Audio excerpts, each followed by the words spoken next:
Poor mechanic risked his last $1,000 on a rundown garage. What he found inside changed his life. He was just a quiet mechanic with nothing left but a broken garage and a $1,000 gamble. She was a woman running from the noise of success, chasing the silence of her past. Neither of them knew that tucked beneath a dusty tarp in a forgotten hangar was a story waiting to take flight, one of loss, legacy, and a love that would rewrite their lives. This is not just a story about restoring an old airplane. It's about healing wounds across generations and discovering that sometimes the only way to move forward is to take to the sky. If you enjoy heartfelt, healing stories filled with unexpected twists and quiet, powerful romance, make sure to subscribe to the channel and turn on notifications so you won't miss a single chapter of this journey. Now let's begin.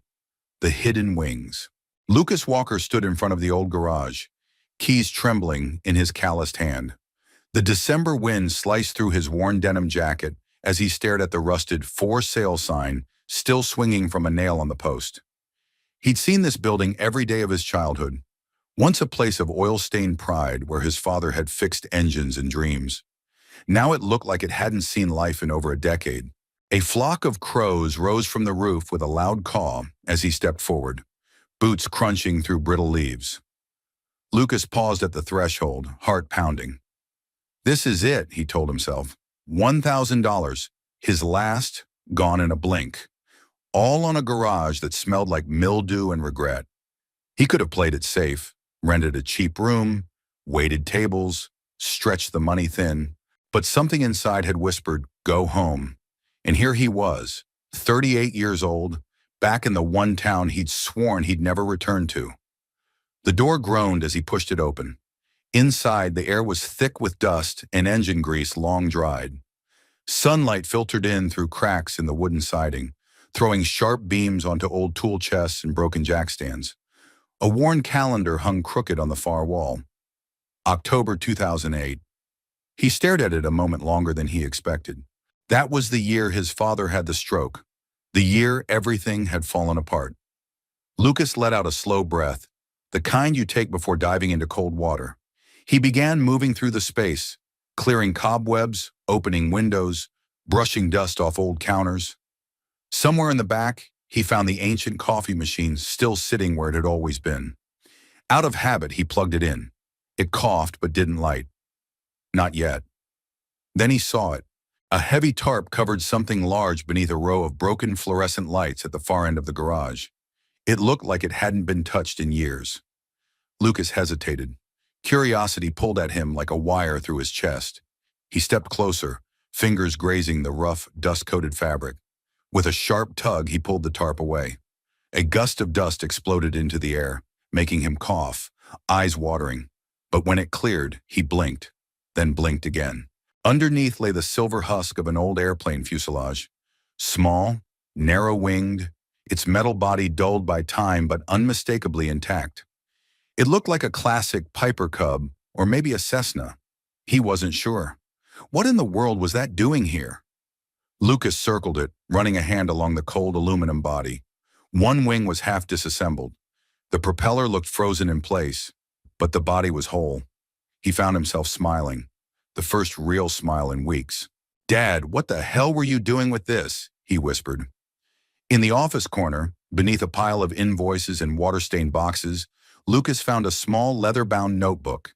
Inside were faded sketches, measurements, notes written in his father's shaky hand.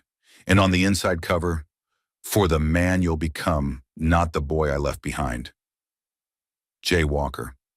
Lucas sat down hard on an overturned bucket. He hadn't spoken to his father in nearly a decade before the stroke. And even after, when the old man could barely move or speak, Lucas had only visited twice. There were too many words unsaid, too much hurt. But this plane, this message, it felt like a whisper from the grave. He spent the rest of the afternoon opening windows, letting light back into the bones of the place. Dust danced in sunbeams like restless ghosts. He swept the floors, cleared out broken parts, rearranged the tools. His hands moved with purpose, muscle memory from years long past returning like an old friend. The garage wasn't just a building. It was a chance to remember who he used to be and maybe, just maybe, build something new. At sunset, Lucas stepped outside, wiping sweat and dust from his brow. The sky over the Rockies was painted in streaks of fire and lavender. The cold bit harder now, but his chest felt warmer somehow. He glanced back at the garage, at the silver glint of the plane barely visible inside. $1,000. All he had left. But maybe, just maybe, this place held more than rust and broken tools. Maybe it held redemption and hope. Lucas had barely slept. He'd spent most of the night on an old army cot in the back of the garage, listening to the creaks of wind against rotting wood, the occasional thud of something unseen falling in the dark. But his thoughts were louder than the noises, looping over the plane, the notebook, and the cryptic message his father had left behind. For the man you'll become. It echoed like prophecy, like a second chance wrapped in rust and rivets. By morning, the smell of coffee filled the air. A minor miracle, courtesy of a rebuilt percolator and some grounds he'd found stashed behind expired motor oil. He stood by the open garage door, watching the sleepy town stretch awake under a sky the color of cold steel. Then came the sound. It wasn't a bird or a breeze, but the distinct sputter of an expensive engine in distress. A silver coupe, German, low to the ground and definitely not built for mountain roads, rounded the bend and coughed to a stop right in front of the garage. Its hazard lights blinked twice like an apology. The door opened and out stepped a woman, mid-30s, dressed in a dark wool coat with buttons like brass coins, boots that cost more than Lucas had in his bank account, and hair pulled back in a no-nonsense bun that somehow still looked elegant in the wind. She glanced at the garage, then at Lucas. "Is this place actually open, or just another abandoned shell with dreams?" she asked. Lucas blinked.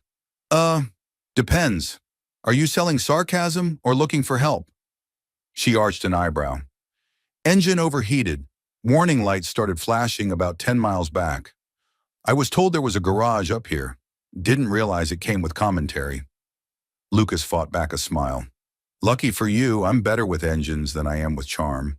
He walked over to the car, crouched beside the hood, and gently rapped on the front. "Pop it."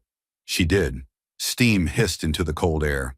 Lucas leaned in, adjusted a hose clamp with a practiced flick, then stepped back, rubbing grease on the side of his jeans. "You're running low on coolant and the radiator hose is cracked. Not a big fix, but you're lucky you stopped here. Another mile and you'd be stranded." The woman studied him, arms crossed. "Can you fix it?" He nodded. "If you give me a couple hours and don't mind drinking bad coffee in a dusty chair, sure." She hesitated. "Fine. But if I find a rat in my boot, I'm charging you for therapy." Lucas chuckled and led her into the garage. She took it all in with a glance. The cluttered workbenches, old photos on the wall, the cot in the back. Her eyes briefly caught on the plane, still partially shrouded in a tarp, its wing glinting softly under the filtered morning light. "What is that?" she asked, stepping closer. Lucas looked up from his tool chest. "An old plane. Found it under a tarp the day I moved in." She tilted her head. "Looks like a Cessna 140, maybe 120. Hard to tell without seeing the tail." Lucas narrowed his eyes. "You know your planes." She turned, her expression unreadable. "My grandfather was a pilot, taught me how to spot them before I could spell my own name." There was something in her voice then, a tightness, a shift, but it passed quickly. "I'm Lucas, by the way," he said, offering a hand. She shook it, firm and brief. "Claire Monroe." The name landed like a soft echo. He couldn't place it, but it felt familiar, like hearing a song you forgot you once loved. As the hours passed, Claire settled into the chair near the garage's front window. She took out her phone, but reception was patchy at best, so she ended up watching Lucas work. He moved with quiet focus, sleeves rolled up, the muscles in his forearms working like clockwork. "You grew up here?" she asked. Lucas nodded. "Born and raised. Left after high school.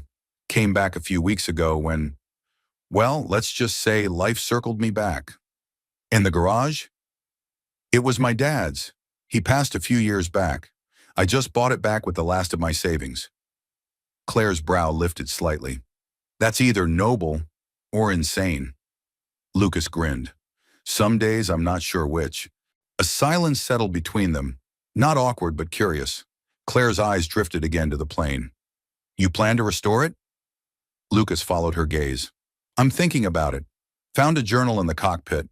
Belonged to a pilot named Jack Monroe. Claire's face went still. Lucas noticed. Any relation? She didn't answer right away. Then softly, he was my grandfather. The air between them shifted, like something unseen had cracked open. Lucas straightened, suddenly unsure. I didn't mean to. No, Claire interrupted. It's surprising. He disappeared when I was little. No one ever really knew what happened, only that he'd left behind a trail of rumors and an old photo album. She stepped closer to the plane, hand brushing the metal skin. I never imagined I'd see anything of his again. Lucas studied her for a moment. There was no doubt now. This was more than coincidence. This was something rare, fragile, fated. He cleared his throat. Maybe you'd like to read the journal? Claire hesitated. Her eyes looked brighter somehow, but she nodded. Yes, I would. And just like that, the cold space between two strangers began to warm. Not with fire, but with memory, with chance, and with something that felt eerily like the start of a story neither of them had planned to tell. Lucas wiped his hands on an old cloth as Claire sat quietly at the workbench, the journal resting between them like a sacred relic. The leather cover, cracked and darkened with age, looked out of place against the cold metal and grease-stained tools that surrounded it. Neither of them spoke for a moment. Outside, wind rustled through bare branches and the sound of a train horn drifted in from far beyond the valley. Lucas finally broke the silence. I haven't read much, just a few pages. Figured it wasn't really mine to read. Claire nodded, her fingers grazing the spine. He disappeared when I was 7. One day he was just gone. My mother said he was chasing ghosts in the Rockies. I never knew what that meant. Lucas leaned back against the counter. Maybe this will help explain it. Claire opened the cover gently, revealing the first page, a line of neat slanted handwriting. To whoever finds this, you've stumbled upon more than bolts and wings. You found what kept me flying long after the engine stopped.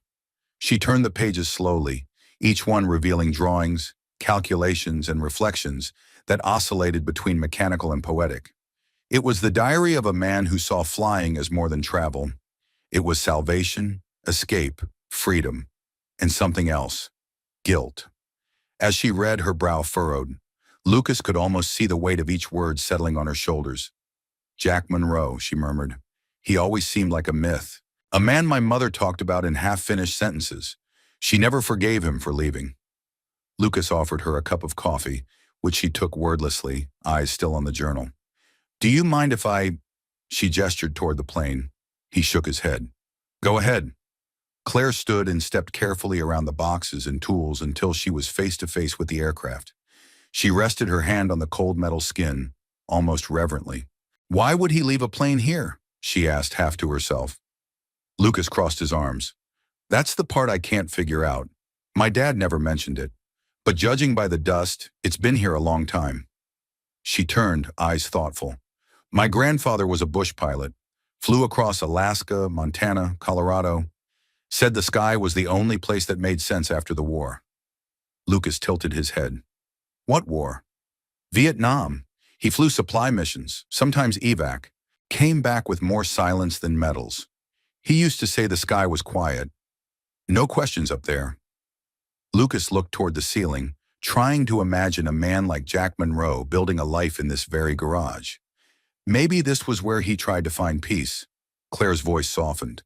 He was looking for something, maybe redemption. A gust of wind pushed through the open garage door, flipping a page in the journal. Claire returned to it, scanning a paragraph, then stopped. Here, she whispered. Listen to this. She read aloud. Walker has the hands of an artist and the silence of a priest. I trust him. If I don't make it back, I hope he keeps this plane safe. Maybe finishes what I couldn't. I can't carry both burdens forever. Lucas's breath caught. Walker, that's my dad. Claire looked up. You're sure? He nodded slowly. He was never much for company, but he had a way with machines. He used to fix anything with wings. I guess he helped your grandfather. The realization settled over them like fresh snow. Their fathers, or in Claire's case, grandfather, had crossed paths, built something together, trusted each other, and then, for reasons still hidden in the folds of time, the story stopped. Claire closed the journal and held it tightly in her lap. This feels bigger than either of us. Lucas gave a small smile.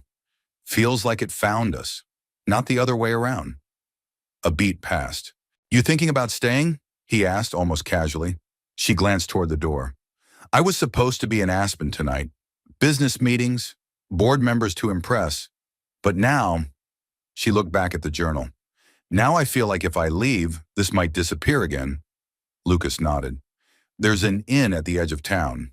It's not fancy, but the coffee's decent, and the owner talks too much. Claire raised an eyebrow. Sounds like a trap. He grinned. Only if you hate homemade pie. She smiled for the first time, genuinely, without armor. I'll consider myself warned. As she stood to leave, she paused in front of the plane again. Do you really think it could fly again? Lucas walked over, joined her. The frame's intact. Wings need rebuilding. Engine might be salvageable. It won't be easy. But with time and patience, yeah, I think it can fly. Claire nodded slowly, eyes never leaving the fuselage. Then maybe we should try. That night, as Lucas locked the garage door behind him, he felt something he hadn't in years. Not just hope, but purpose. There was still so much he didn't know, so much Claire hadn't said, but something had shifted between them, like two compass needles swinging quietly into alignment. Up above, the sky stretched wide and cloudless, and somewhere in the silence, Lucas swore he could hear the faint hum of an old propeller, still turning, still waiting. The next morning arrived with the kind of stillness only winter could bring. A faint layer of frost glazed the windows of the old garage, painting the glass with delicate veins of white. Lucas stood by the workbench, hands wrapped around a steaming mug of coffee, staring at the aircraft that now seemed far less like a relic and more like a challenge issued straight to his soul. Claire arrived just after 8, the tires of her rental crunching across the gravel driveway. She stepped out wearing a thick parka and holding 2 cardboard cups. I figured you'd already be up, she said, offering one. He accepted it with a small nod. You figured right. This place doesn't let you sleep in. Claire walked past him toward the plane, her breath rising in soft clouds. I couldn't stop thinking about it last night. The journal, the plane, the way he wrote about your father like they were more than just mechanic and pilot. Lucas joined her. They probably were. I think they both had things to hide, or maybe things they didn't know how to talk about. She traced the curve of the wing with her gloved fingers. Do you think he ever wanted me to find this? I don't know, Lucas said honestly. But I think if he didn't, he wouldn't have left the journal where someone could. Claire stood silently for a moment. Then with a decisive breath, she turned to him. Let's restore it. Together. Lucas raised an eyebrow. You serious? She met his gaze, steady. He trusted your father to keep it safe. I want to trust you to help bring it back. Lucas chuckled, a dry sound more from disbelief than humor. I'm not exactly running a certified aircraft restoration shop here. No, she said, but you're the one who found it. You have the tools. And this town seems to need something to believe in. He considered that. So do we. Claire held out her hand, gloved but firm. A pact then? Lucas hesitated, then shook it. A pact. The following days took on a rhythm that surprised them both. Claire extended her stay, renting a room at the Sun Hollow Inn, where the owner, an exuberant widow named Marlene, insisted on feeding her cinnamon rolls the size of dinner plates and asking far too many questions about her handsome mechanic friend. Every morning, Claire arrived at the garage with coffee and a notebook. While Lucas worked with tools and grit, she dove into the technical schematics her grandfather had left in the journal, deciphering part numbers, airframe diagrams, and maintenance logs with surprising fluency. You're better at this than I expected, Lucas remarked one afternoon as she correctly identified a corroded rudder linkage and found its replacement code in under 2 minutes. Claire shrugged. I studied aerospace engineering for about a year. Then I switched to business when I realized I liked designing companies more than wings. Guess the wings found you again anyway, he said. She smiled at that. They worked side by side, often in silence, but never uncomfortable.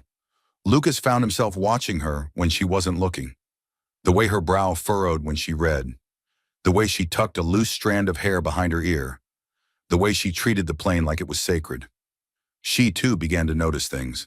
The way he hummed under his breath while sanding metal. The precision in his movements. The sadness in his eyes that hadn't yet been named.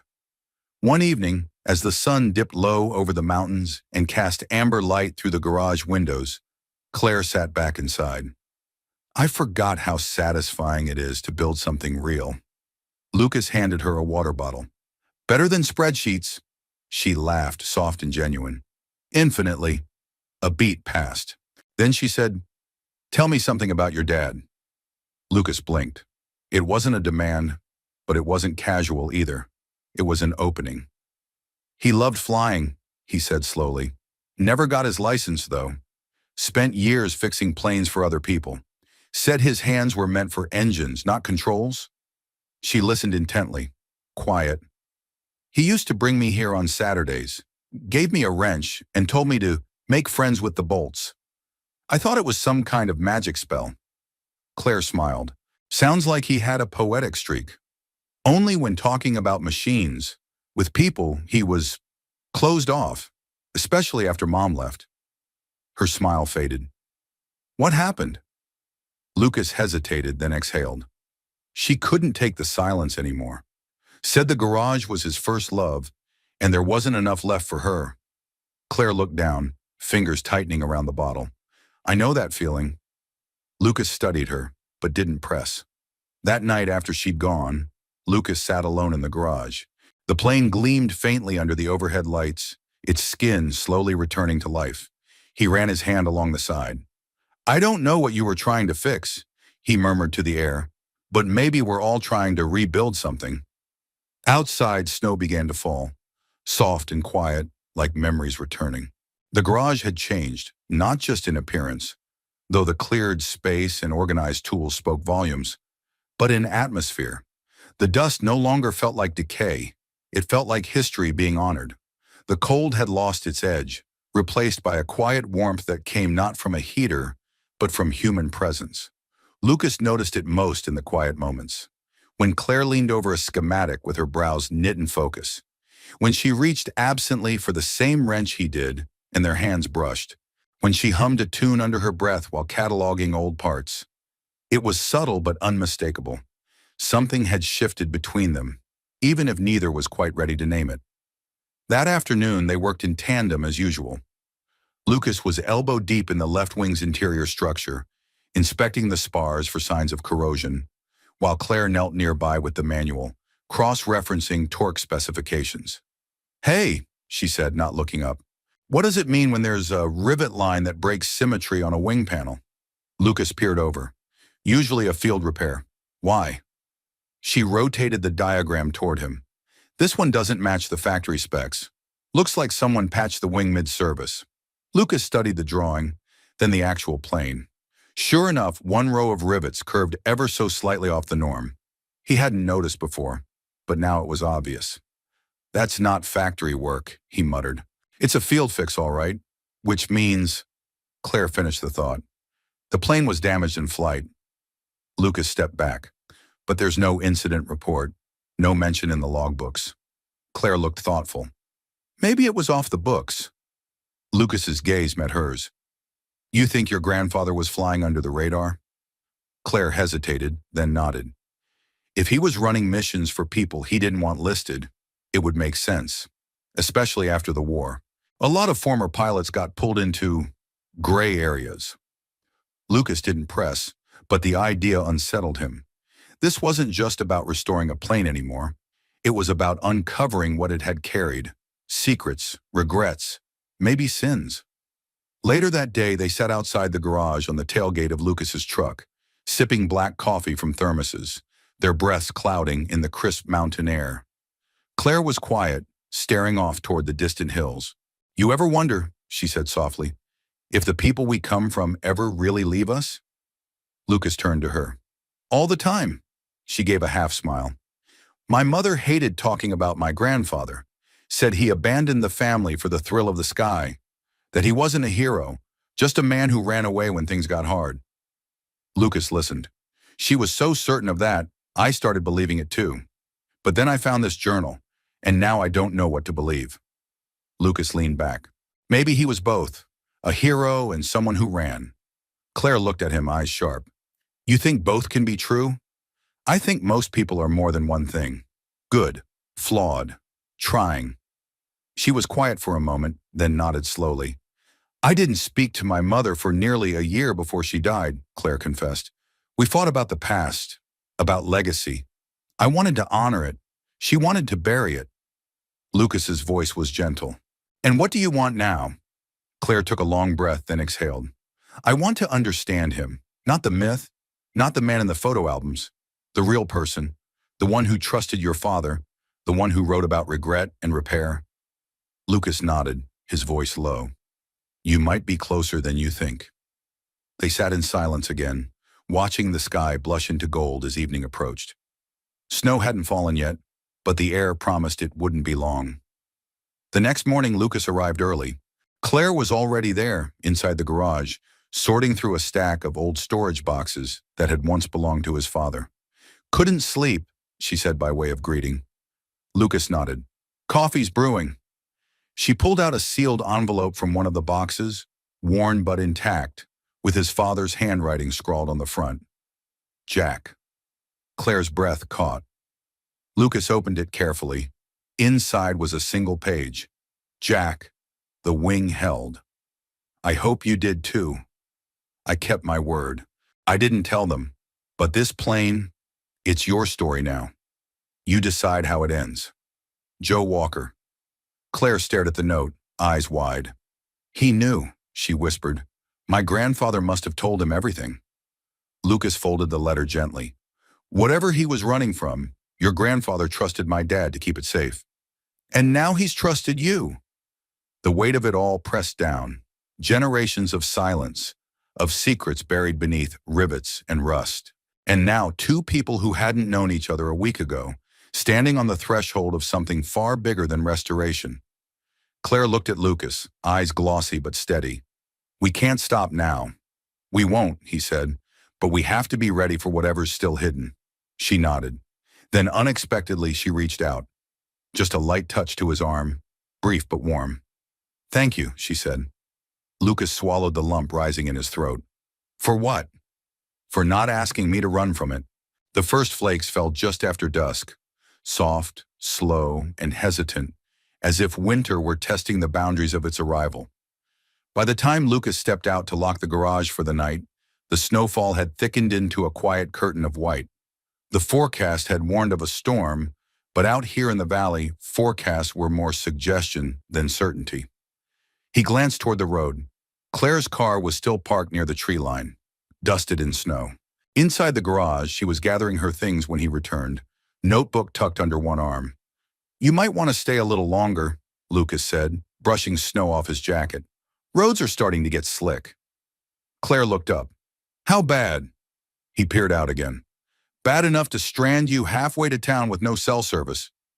She hesitated, then sighed. Well, I suppose I've spent the night in worse places. Lucas cracked a smile. High praise. They moved together around the garage, adjusting the portable heaters, closing off the back windows, and laying out an old quilt on the worn leather couch Claire had jokingly referred to as prehistoric earlier that week. Lucas stoked the small wood stove near the workbench, its fire throwing flickering amber shadows across the hangar walls. By the time they settled in, the garage felt like a different world. Enclosed, quiet, suspended in warmth and drifting snow. Claire sat cross-legged on the couch, still in her coat, holding a mug of coffee that steamed faintly in the chill. Do you ever miss it? She asked. Miss what? The before, when things weren't complicated. Lucas leaned against the workbench, arms crossed. I'm not sure I ever had a before like that. She smiled softly. Touché. Silence stretched between them, easy but full. Lucas broke it. What about you? What made you leave New York? Claire stared into her mug. I told myself it was work. Expansion project in Denver. Short term. But that was just the excuse. He waited. I was drowning, she admitted. Not in failure. Ironically, I was successful. Promotions, praise, bonuses. But none of it meant anything anymore. My apartment felt like a hotel. My inbox never stopped. I woke up one morning and didn't recognize my own life. Lucas studied her quietly. My mother passed last year, she continued. Cancer, fast, unexpected. We hadn't spoken in months. She looked up, her voice tight. We fought about my grandfather, about whether he deserved to be remembered. I wanted to know him. She wanted to forget. Lucas sat on the edge of the workbench. And now you're here, with his plane. Claire exhaled. I keep wondering if it's too late.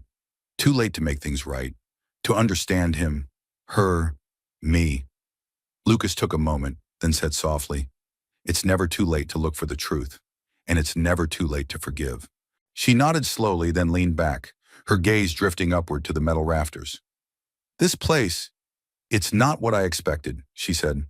How so? It feels honest, like it has nothing to prove. Lucas smiled. That's a kind way of saying it's falling apart. No, she said. It's exactly the opposite. It's holding together, maybe not perfectly, but enough. And that's more than I can say about a lot of places I've lived. A gust of wind rattled the walls. Snow pressed against the garage doors in waves, muffling the outside world. They were alone in a cocoon of steel and memory, of firelight and silence. Lucas got up and walked over to the aircraft. He ran a hand along the fuselage where the aluminum skin caught the firelight. I keep thinking about what your grandfather wrote, he said, about flying being the only place that made sense. Claire watched him. You think that's true? He nodded. For some people, sure. Up there, everything's reduced to lift, drag, and trust. You make decisions, you adjust your course, you keep flying. Claire stood and walked toward him, stopping beside the plane. Maybe that's why he disappeared. Maybe he thought the sky would forgive him. Lucas turned to her, his voice low. And do you? She looked at him, truly looked, past the grease-stained flannel, the tired eyes, the guarded strength. Something flickered across her expression, a tremor of vulnerability she rarely let show. I think I want to, she whispered. Their eyes held. Then, without ceremony, she leaned her head gently against the curve of the wing, her hands bracing the cold metal. I wish I could remember his voice, she said. Just once. The way he said my name. Lucas stepped closer, just enough for her to feel his presence. Sometimes, he said, it's not the sound we remember. It's the feeling. Claire closed her eyes. I feel it now, she said. When she turned to him, their faces were only inches apart. Neither moved. The moment stretched, long and full, then passed like the hush before a snowfall. She stepped back, clearing her throat. We should get some sleep. Lucas nodded, his voice rough. Yeah, probably a good idea. They parted without touch, without words, but with a quiet understanding settling between them. That night, as Claire lay wrapped in the old quilt and Lucas dozed in the chair near the stove, the storm raged on outside. But inside the hangar, something had shifted again. Not loud, not dramatic, just a quiet knowing, building like the first hum of an engine long forgotten, ready at last to wake. Claire awoke to stillness. The storm had passed, leaving behind a soft white hush across the world. From the window of the garage's office loft, she could see the valley blanketed in snow, untouched, serene, as if time itself had slowed during the night. Lucas was already up, tending to the stove, his breath curling in the morning chill. He gave her a nod as she descended the steps, rubbing sleep from her eyes. Morning, he said, handing her a warm mug. Thanks, she murmured, the coffee heating her fingers more than her body. How bad is it out there? Roads are snowed in, but the plows will be by soon. You should be able to get back to town by noon.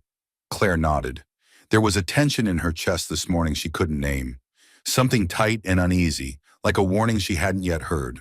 They spent the morning cataloging parts in the back office, sorting through the remnants of Lucas's father's world, boxes filled with aviation manuals, ledgers, photos, and hand-drawn diagrams yellowed with age. Claire worked in focused silence while Lucas scanned barcodes and entered notes into his dusty laptop. Found another journal, Lucas said after a while, holding up a leather-bound book, thinner than the one from her grandfather. Claire reached for it instinctively, flipping through the pages. It was more technical, notes on propeller pitch, torque values, parts ordered and canceled, but something inside made her stop. Tucked between two pages was a photograph. Her breath caught. The picture was old, creased, faded at the edges. Two men stood in front of a small aircraft, smiling. One was unmistakably Jack Monroe, his pilot's jacket unzipped, goggles hanging around his neck. The other was a younger man, broad-shouldered, square-jawed, with dark hair and the same furrowed brow as the man now standing across from her.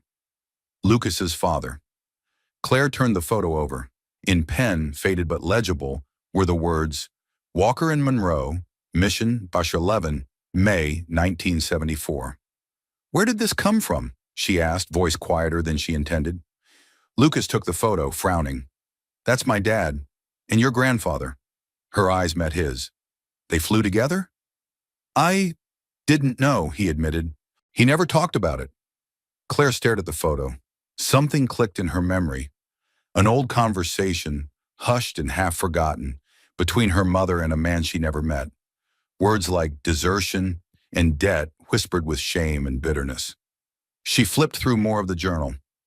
At the back, in neat, deliberate handwriting, she found a list. Mission dates, coordinates, and one line, circled in red. Monroe did not return. Blamed on Walker. Unconfirmed. Her hands went cold. Lucas, she said slowly, I think your father was the last person to see my grandfather alive. He looked at her, startled. What do you mean? She handed him the journal. He read the note, his jaw tightening. This doesn't make sense. My dad never talked about flying. He never even left the state after 76. Claire stepped back. Her voice trembled now. My mother always said he was betrayed, that someone left him behind. I thought it was just anger. But this feels like confirmation. Lucas shook his head. You think my dad, what, abandoned him? I don't know, Claire said, the words unraveling. But he never came home, Lucas. He disappeared. And this suggests your father might have had something to do with it. Lucas's face hardened, but his voice stayed calm. You said yourself you wanted the truth. This is one page, one interpretation. We don't know the full story. Claire's eyes were glassy. No, we don't. But now I have to wonder what else has been hidden in this garage. What else was left unsaid? Lucas reached for her arm, but she pulled away. I need time, she said, grabbing her coat and keys. The snow crunched under her boots as she walked swiftly to her car. Lucas followed her to the edge of the driveway, but he didn't stop her. He couldn't. The days that followed felt hollow. Lucas kept the garage open but barely touched the plane. The journal remained on the workbench, its last page still folded open, daring him to read it again. Marlene from the inn asked where Claire had gone. Back to the city, Lucas muttered. Said she had work to catch up on. But the truth settled deeper. She had gone because something between their fathers, between their histories, had cracked what they were building. He tried to write her once, tried to explain, but each time the words felt insufficient. Too many unknowns, too many ghosts. In the quiet of the hangar, he replayed every moment, her laughter by the fire, the way she traced her fingers across the plane's wing, the look in her eyes when she first read the journal. He missed her, not just her presence, but the way she'd begun to fill the spaces inside him he didn't know were empty. Meanwhile, in a hotel room overlooking a snow-covered Denver skyline, Claire sat at a desk cluttered with papers she couldn't focus on. The city pulsed below her, alive and detached. The photo lay in front of her, beside her grandfather's journal. She'd read the circled line 100 times, willing it to make sense, willing it to accuse or absolve, just something definitive. But it didn't. Instead, it raised more questions. She pulled out the letter Lucas had included with the photo, the one she hadn't read the day she left. Her fingers hesitated, then unfolded it. Claire, I don't know what that journal meant to you, or what it meant to your mother. I don't know what my father did or didn't do. But I do know this. He wasn't perfect. He was quiet, stubborn, and held on to guilt like it was a part of his identity. Maybe there's truth in those pages. Maybe not. But you and I, we're not them. And what we've started, it doesn't have to end here. Claire stared at the page. Outside, snow began to fall again, like a whisper from the mountains calling her back. The garage had grown cold again, It wasn't just the wind seeping through the old siding or the temperature that dropped with each passing sunset. It was the stillness, unnatural, heavy, like something waiting to be mourned. The heaters hummed, but they didn't chase away the emptiness Claire had left behind.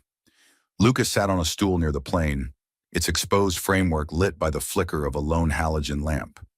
His hands rested on his knees, grease smudged across his palms like bruises. He hadn't touched the plane in 3 days. He couldn't. Her voice still lingered in the space, sharp, wounded, pulling his father's ghost from the corners where Lucas had kept him buried. Every word she'd spoken had been a blade honed by uncertainty, not malice, but it had cut all the same. The journal lay open on the workbench. The photo rested beside it. Lucas stared at them both like they were riddles he couldn't solve. He wanted to be angry. At Claire, at her assumptions. But beneath it, deeper than the sting of her leaving, was something else. Doubt. Had his father really abandoned a man in the sky? He thought of his childhood, of the way Joe Walker used to fall silent when old war movies played, how he never answered questions about what he did before the garage, the bitterness that crept into his eyes when the word pilot came up. Lucas had always assumed his father's silence was shame over not becoming one, but maybe the shame was something else entirely. He stood restless and walked to the back of the garage. There, hidden behind a stack of tires and an old compressor, was a metal trunk he'd never dared open.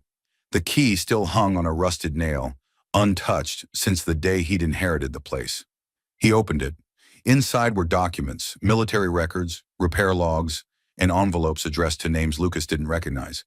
At the bottom was a manila folder. He opened it slowly. There, clipped to a yellowing report, was another photo. This time only one man stood beside the plane, Jack Monroe. His smile was crooked, eyes squinting against the sun. Below the image, a handwritten note in familiar script. Final solo flight. Joe stayed behind to repair second fuel line. Lucas swallowed. So Joe had stayed behind. But there was more. An after-action report detailing a communication error during a supply run in '74. The plane had gone down in a remote canyon, never recovered. The pilot presumed dead. Witness Jay Walker. Lucas sat back on his heels. His father hadn't left Monroe behind. He'd stayed behind, possibly to give the plane a chance to fly. But he'd never told anyone, never defended himself, never tried to clear his name. Why, Lucas thought? Why would he carry that guilt in silence? Unless it wasn't guilt, it was grief. He stood and looked at the plane once more. It wasn't just a machine. It was a tomb, a truth buried under aluminum and rivets. And Claire, she needed to see it, to know. But she was gone, and Lucas had no way of knowing if she'd ever come back. Across the mountains, Claire sat on the edge of her hotel bed, laptop open, her fingers idle above the keyboard. Her return to Denver had been mechanical. Meetings, emails, presentations delivered with perfect efficiency and zero heart. Her colleagues applauded her professionalism, unaware of the storm inside her chest. But she hadn't stopped thinking about the garage, the way it smelled of sawdust and fuel, the quiet strength in Lucas's voice, the way the plane seemed to hum even when no one touched it. And the letter. She'd read it again last night, and again this morning. "We're not them," Lucas had written, "and what we've started doesn't have to end here." But what had they started? She thought she'd come to Colorado to escape, to find clarity, closure, maybe purpose. Instead, she'd found a man who challenged her silence, a plane that carried the ghosts of her family, and a truth that refused to stay buried. Her phone buzzed. A voicemail. She stared at the number. Local, unfamiliar. She hit play. "Miss Monroe, this is Thomas Garvey with the Colorado Veterans Historical Society. I believe you called last week requesting records on Jack Monroe and Joseph Walker. I found something you may want to see. It's a signed statement from 1982. We've scanned and emailed it to the address you left. It'll be under Monroe Incident Addendum. Let us know if you have questions." Claire scrambled for her laptop, fingers trembling. She opened the email. There it was, a scanned, handwritten affidavit from Joseph Walker, dated 8 years after Monroe's disappearance. "Jack and I argued before the mission. He wanted to push the engine despite a known leak. I told him it wasn't ready. He insisted, said it was too important to delay. I stayed behind to fix the backup fuel line. I never saw him again. At the bottom, in bold print, I accept responsibility for not stopping him, but I did not abandon him. Claire closed her eyes. He hadn't betrayed her grandfather. He'd tried to save him.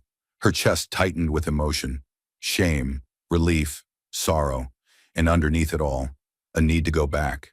By the time Claire's rental pulled into the garage driveway, the sun was low, casting gold across the snow. Her breath fogged as she stepped out, heart racing. The door was open. Inside, Lucas sat on a stool, head bowed, hands covered in grease. The plane behind him gleamed under new lights, its wings partly rebuilt, the cockpit windshield newly cleaned. He looked up, startled. Claire stood in the doorway, wind at her back, hair tousled from the drive. "I got your letter," she said softly. Lucas rose slowly, uncertain. "And you came back," she nodded. "Because I needed to say I was wrong, about your father, about what I thought I knew." He said nothing, but his shoulders softened. Claire stepped forward, placing the affidavit on the workbench. "I found this. He wrote it. He tried to protect him. He stayed behind." Lucas looked down, eyes misted. "I always wondered what he was carrying." Claire's voice broke. "Now I know, and I'm so sorry I doubted you." Lucas walked around the bench, stopping just inches from her. "You didn't just doubt me," he said gently. "You ran." "I was scared," she whispered. "I didn't know how much I wanted this, how much I wanted to stay." A long silence passed. Then Lucas reached out and took her hand. "Then don't run again." Claire nodded, tears brimming. "I won't." And just like that, something long buried took its first breath, fragile but alive. The engines of the past had died, but something new was beginning to hum. The wind had calmed by morning. A delicate hush rested over the valley, broken only by the rhythmic chirp of birds and the creak of metal shifting under frost. Inside the garage, warmth from the wood stove made the air thick with the scent of pine smoke and old oil. Claire stood at the workbench, her fingers grazing the edge of the envelope Lucas had left for her weeks ago, the one she hadn't been ready to open. Until now. Lucas moved quietly around the plane, tightening bolts along the fuselage, giving her space. He hadn't asked what brought her back in detail, nor had she offered more than a few words. But their silence had changed. It was no longer distance, but understanding. Claire unfolded the letter with care, the paper worn and yellowed from time. The handwriting inside was unmistakable, sharp, purposeful, her grandfather's. "Claire, if you're reading this, it means the plane found its way back into the light. And maybe so did I. I won't pretend to be the man your mother wanted me to be. I've done things I can't explain. Some I can't justify. But this plane, this project, it was the one good thing I could try to finish before the past caught up with me." Claire's throat tightened. "I left not because I stopped loving your mother or you.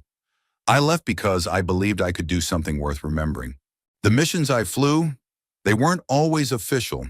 They weren't always clean, but they saved people. That's what I told myself anyway. Joe tried to stop me that day. He knew the plane was weak. I wouldn't listen. And when things went south, he bore the blame in silence. I never wanted that for him." Claire paused, the sting of tears rising as she glanced toward Lucas. He continued working, unaware that his father's memory was being restored one line at a time. "I never expected forgiveness. I only hoped one day someone would understand that flying wasn't escape. It was the only place I could see clearly. Maybe now you do too. If this letter found you, then you've made it here. Maybe you met the man whose father held on to this machine all those years. If so, trust him. He's carrying more than you know. Just like I did. Just like we all do.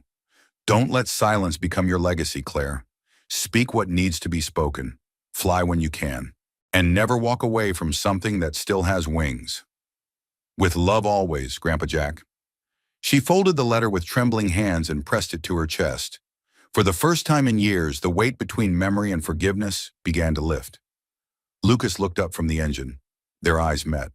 Without a word, Claire walked over and handed him the letter.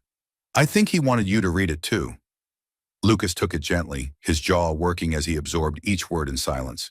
When he finished, he set the letter down reverently. He trusted you, Claire said softly. Lucas nodded. And your grandfather, he wanted you to know he never stopped loving you. Claire looked away, blinking rapidly.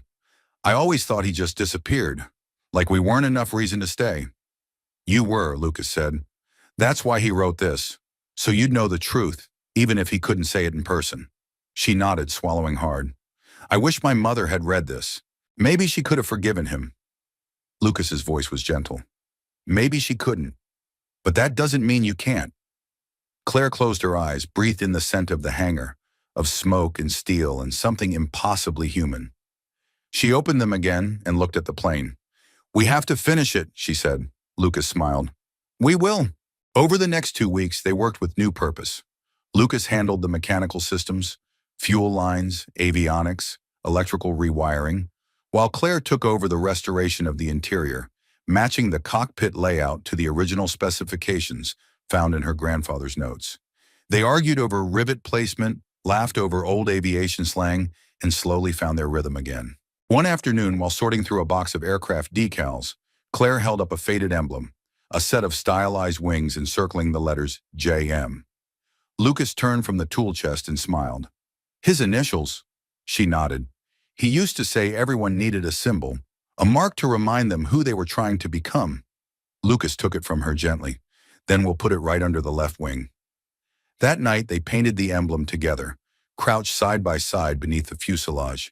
When it was done, they stood in silence, looking at the completed mark. I think he'd be proud, Claire whispered. Lucas looked at her. I think he already was. She turned, smiling. There was something different in her eyes now. Not just relief or clarity, but peace. You ever think we're not here to fix the past? She asked. But to finish it? Lucas stepped closer. No, but I do now. A few nights later, snow fell again. Gentler this time. More ceremonial than severe. Claire stood at the open hangar door, arms folded, watching flakes drift through the floodlights. Behind her, Lucas checked the final inspection sheet. We're ready, he said. Claire turned. For what? He motioned to the cockpit. The first engine test. Her eyes widened. Tonight? Why not? They climbed into the cockpit, seats worn but newly cushioned, switches labeled with careful hands.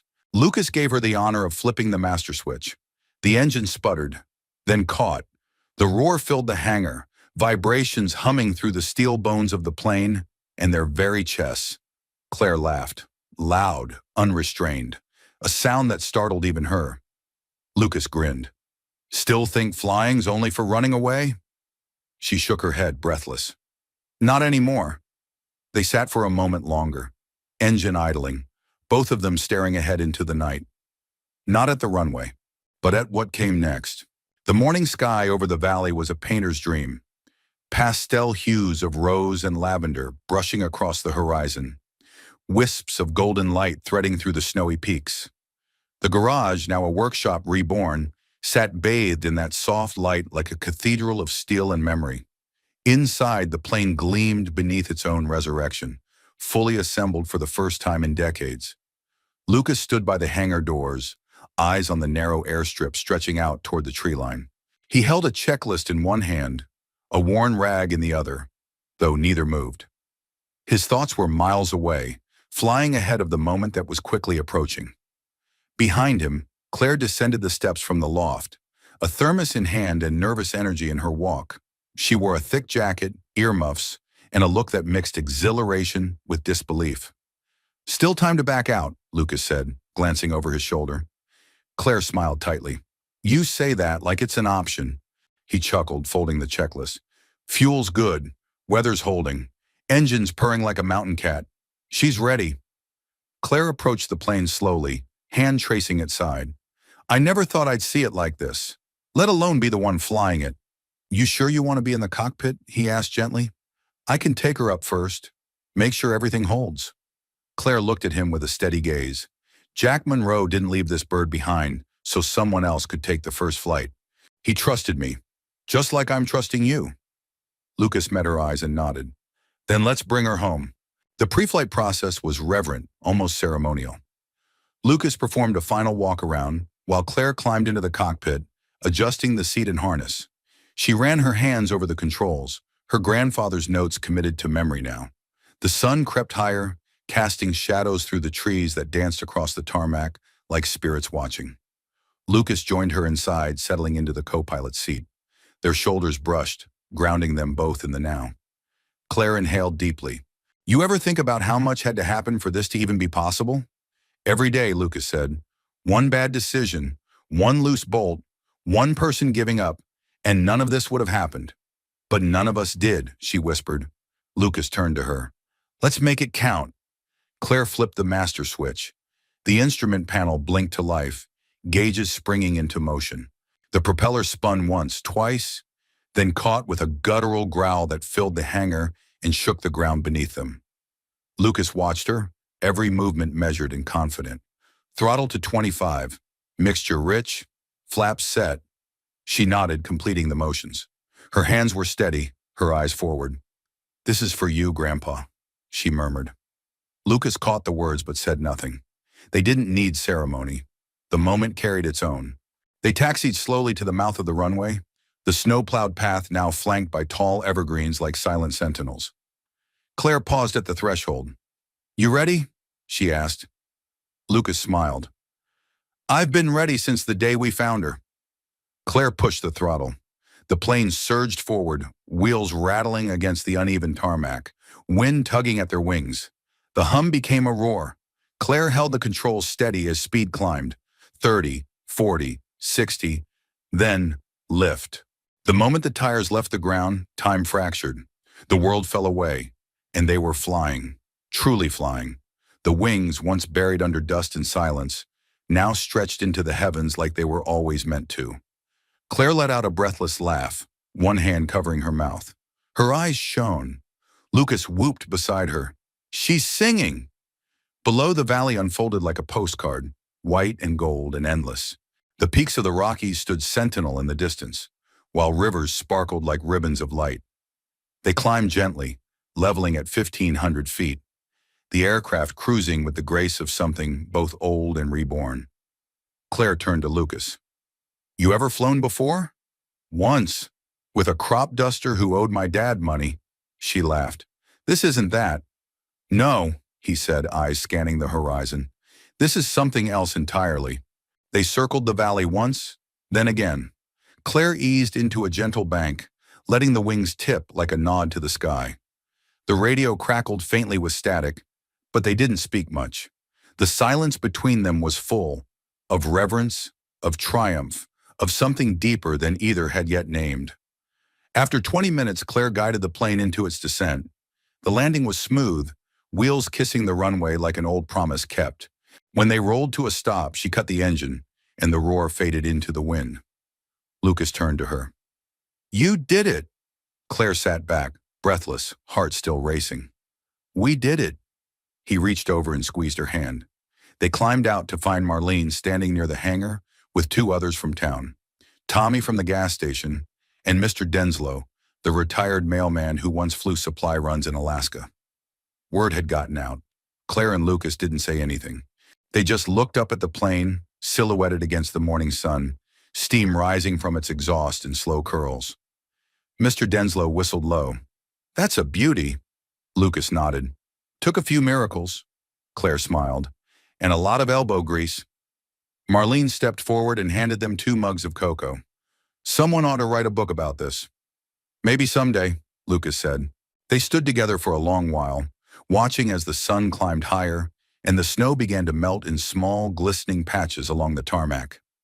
Claire looked at Lucas. So what now? He paused, then glanced at the hangar. We keep flying. She tilted her head. Just us? Lucas shook his head. No, I was thinking, maybe we open the place up, offer restoration workshops, host aviation youth camps. Let other people find their wings here too. Claire's face softened, the future taking shape in her mind. Jack would have loved that. Lucas smiled. I think he already does. They walked back toward the hangar, hand in hand, the plane behind them gleaming like a monument to every choice, every risk, every broken thing they dared to fix. The wings had risen, and so had they. The day of the exhibition arrived like a long-awaited encore.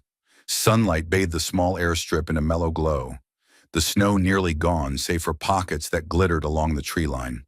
A light wind teased the American flag above the hangar door, making it flap lazily against the sky. Folding chairs, hay bales, and tables draped in checkered cloths lined the field where neighbors gathered, some with steaming cups of cider, others with worn caps in hand and pride in their eyes. For most, it was just a Saturday, but for Lucas and Claire, it was the culmination of legacy, labor, and love. The town had shown up in force. Families with children bundled in scarves, war veterans leaning on canes or one another, curious teens with aviation dreams scribbled in their notebooks. Even the mayor, a soft-spoken woman with a fondness for pie and progress, was there, wearing a scarf knit in red, white, and blue. Claire stood behind a modest podium set up beside the plane, now proudly polished and adorned with the JM insignia beneath its wing. Her fingers clutched a note card, but the words refused to settle. She looked up and caught Lucas's gaze, steady, reassuring. She cleared her throat. "Thank you all for coming. I don't usually give speeches, but this one isn't just mine." She paused, eyes sweeping across the faces. This plane was built in silence, hidden, forgotten even. But it was never meant to disappear. It was meant to fly and to remind us of the people who came before us and the courage it takes to keep moving forward when the past feels too heavy. A few heads nodded. My grandfather, Jack Monroe, flew missions no one recorded. He risked everything, and he made mistakes. He wasn't perfect, but he believed in what flight represented: freedom, redemption, second chances. And thanks to the hands of Joe Walker, in the heart of his son Lucas, this aircraft has a second life. Lucas shifted slightly, humbled by the mention. A soft murmur of agreement rolled through the crowd. Claire smiled.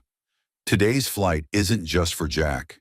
It's for every story that's been buried, for every person who ever believed they were too broken to be remembered. We restored this plane not to dwell on what was lost, but to honor what remains, and to share what's possible. She stepped aside to applause that was more felt than loud. Slow, steady, heartfelt. Lucas climbed into the cockpit as Claire took the co-pilot's seat. The engine turned over with a steady purr, and the crowd quieted as the propeller blurred into motion.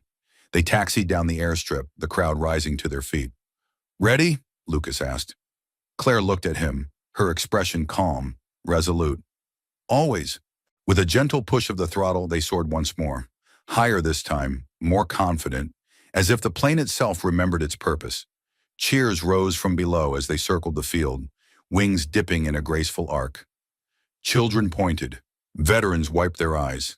Somewhere in the back, Marlene held her phone high, live streaming the flight with tearful commentary. Inside the cockpit, Claire glanced out at the valley. The fields, the snow-tipped evergreens, the rooftops of homes that had long since become family. "This feels like closure," she said. Lucas shook his head. "No, it feels like a beginning."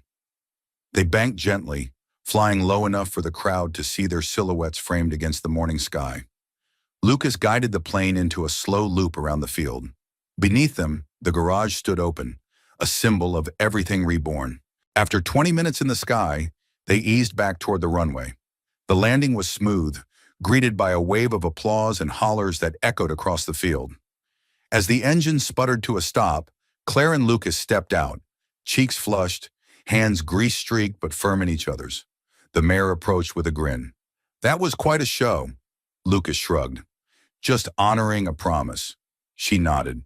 "Well, you've inspired more than you know. There's talk already. Mentorship programs, aviation camps, partnerships with local schools."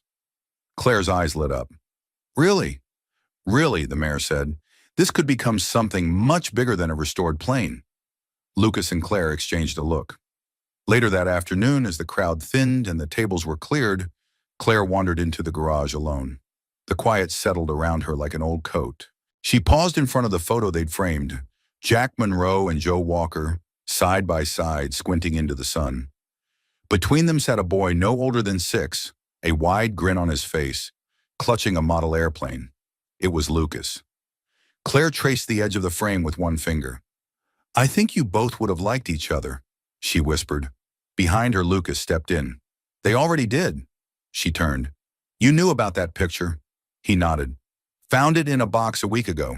I was going to show you later. Claire stepped into his arms without needing to say more.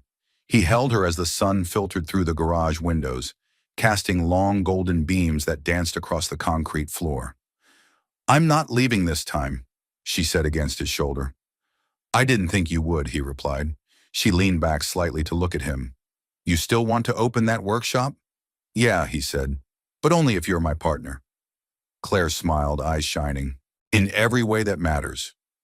They stood there as the shadows lengthened, the plane gleaming behind them. Not a monument, not a relic, but a beginning, a new legacy. Because some stories aren't about fixing the past. They're about flying forward, together. Spring arrived softly in the valley. The last traces of snow receded into memory, replaced by golden grass in the hum of new life. Trees budded along the ridgelines, and birds returned with songs that carried through the crisp morning air. What had once been a forgotten garage tucked beneath the mountains now stood proud with a fresh coat of paint, its doors open wide to the world, and to possibility. Inside, the space had transformed. Where dust and silence had once settled, light and motion now reigned. The plane, her skin polished to a soft silver sheen, sat proudly in the center, no longer just a relic, but a living story. Surrounding it were rows of workbenches, toolkits, and walls lined with photographs. Vintage aircraft, smiling pilots, and faded clippings of Jack Monroe's long-lost missions now restored in honor. Above the entrance, a new sign hung with simple dignity. Monroe Walker Aviation Center Restoring Wings. Inspiring flight. Claire stood near the doorway, clipboard in hand, watching a group of teenagers gather around Lucas, who was demonstrating how to rivet an aluminum patch onto a wing section. The kids listened with a blend of curiosity and awe, their eyes wide, hands fidgeting with borrowed gloves and goggles. She smiled. It had been just 6 weeks since the town voted to support their vision, a nonprofit center offering aviation education to underprivileged youth, veterans, and anyone who had ever looked up at the sky and wondered, what if? Funding had come from unexpected places, an anonymous grant from a former pilots association, a small federal program for vocational training, even personal donations from locals who simply believed. Lucas glanced up mid-demo and caught Claire's eye. He winked. Her heart fluttered in that quiet, grounded way it always did when she saw him like this. Confident, gentle, and alive with purpose. She walked over just as the lesson wrapped. How's the crew? She asked. Lucas handed a wrench to a freckled girl in oversized overalls. Bright, eager. One of them asked if they could sleep in the hangar. Claire laughed. Should we start drawing up bunk beds? He leaned close. Only if you're building them with me. She grinned. Deal. They stepped away from the group as Marlene bustled in carrying a tray of sandwiches. Don't let these kids work on empty stomachs, she called, setting the tray down like she owned the place. Claire turned to Lucas. Do you think he'd be proud? Your dad? Lucas looked around the garage. I think he'd say we're finally using the place right. Claire nodded, her voice soft. And Jack? Lucas took her hand. He's flying again. That's all he ever wanted. They stood in silence a moment, taking it in. Then Claire motioned toward the back room. Come with me. She led him to the far wall, where a sheet hung over a framed display. She reached up, pulled it down, and stepped aside. Lucas stared. It was a collage. 2 center photos side by side. One of Jack Monroe, hand resting on a cockpit, eyes squinting into sunlight. The other, Joe Walker, seated on a hangar stool with a socket wrench in hand, sleeves rolled up, expression calm and kind. Between them, a bronze plaque read, To the men who carried wings in their hearts and stories in their silence. You taught us that flight begins not in the sky, but in courage. Lucas swallowed hard. You didn't have to do this. I wanted to, Claire said. They started this. We just finished it. He turned to her, emotion thick in his chest. Claire, she smiled. I know. That evening, after the last student had gone home and the tools were cleaned and stacked, Claire and Lucas sat on the steps of the hangar, mugs of cocoa warming their hands. The sun sank behind the ridge, painting the sky in deep blues and tangerine. So, Lucas said, what's next? Claire leaned against his shoulder. Tomorrow, a tour group of retired Air Force engineers. Next week, our first overnight workshop. And next month, we unveil the second plane. He chuckled. We really are doing this. We are, she said, then added, and I want to keep doing it. With you. Lucas turned to her, tucking a strand of hair behind her ear. You're not going anywhere this time, right? Only up, she whispered. He kissed her then, gently, deeply, under the sky that had once divided them, now stitched together by love, forgiveness, and the roar of rebuilt engines. When they pulled apart, Claire laughed softly. What would Jack say if he saw us now? Lucas grinned. Probably something like, don't stall in the climb. They sat together until the stars blinked awake above them. Behind them, the hangar glowed from within, soft golden light spilling out onto the gravel like a promise. And somewhere high above, where cold air met quiet space, two spirits flew side by side again, finally home. We'd love to know, where in the world are you watching from? Drop a comment below and share your thoughts on this story. Did it move you? Did it remind you of someone you've loved or something you've lost and found again?